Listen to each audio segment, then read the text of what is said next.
L'affaire avait beaucoup fait réagir. En mars 2019, Christian Quesada, qui s'est fait connaître suite à sa participation aux 12 coups de midi, était placé en détention pour corruption de mineurs et détention et diffusion d'images pédornographiques. Un an plus tard, en avril 2020, après avoir été reconnu coupable de corruption de mineurs sur 4 jeunes filles, entre le 1er avril 2017 et le 25 mars 2019, il est condamné à 3 ans de prison ferme par le tribunal correctionnel de Bourg-en-Bresse. Selon les informations publiées par Le Progrès ce jeudi 25 mars, l'ancien candidat de TF1 est sorti de prison après avoir passé 2 ans au quartier d'isolement de la prison. Le média indique, après 2 ans passés au quartier d'isolement de la prison de Bourg-en-Bresse, Christian Quesada, 56 ans, vient d'être libéré avant de préciser, il a purgé la totalité de sa peine, par le jeu des remises de peine.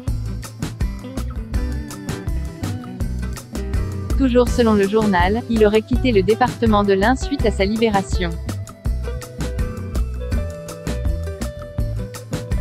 Christian Quesada s'était fait connaître dans le célèbre jeu de TF1, les 12 coups de midi. Maître de midi durant presque 200 émissions, il avait gagné plus de 800 000 € de gains et avait rapidement conquis les téléspectateurs.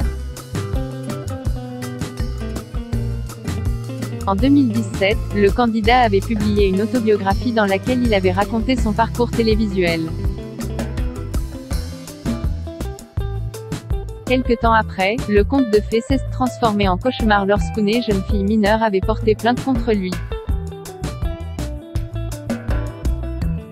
Celui-ci avait indiqué avoir dialogué sur Internet avec quelqu'un se faisant passer pour un mineur. Il lui avait demandé de se dévêtir mais aussi de lui envoyer des photos à caractère sexuel. Rapidement, une enquête avait été ouverte et des centaines d'images et vidéos compromettantes de mineurs et enfants victimes d'agressions sexuelles ou de viols avaient été retrouvées sur son ordinateur. Christian Quesada avait été condamné dans un procès à huis clos, à 3 ans de prison ferme. Il est désormais libre. Des condamnations pour Christian Quesada. Avant cette condamnation, Christian Quesada avait déjà été condamné à 2 reprises. La première date de 2002 pour exhibition sexuelle puis en 2009 pour détention et consultation d'images pédopornographiques.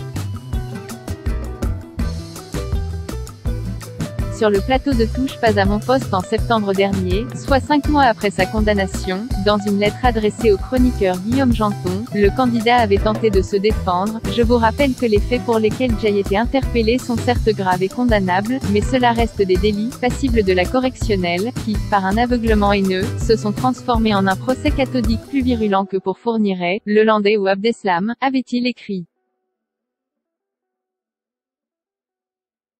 Des propos qui avaient suscité l'indignation des chroniqueurs. Inscrivez-vous à la newsletter de Closer Mag. .fr pour recevoir gratuitement les dernières actualités.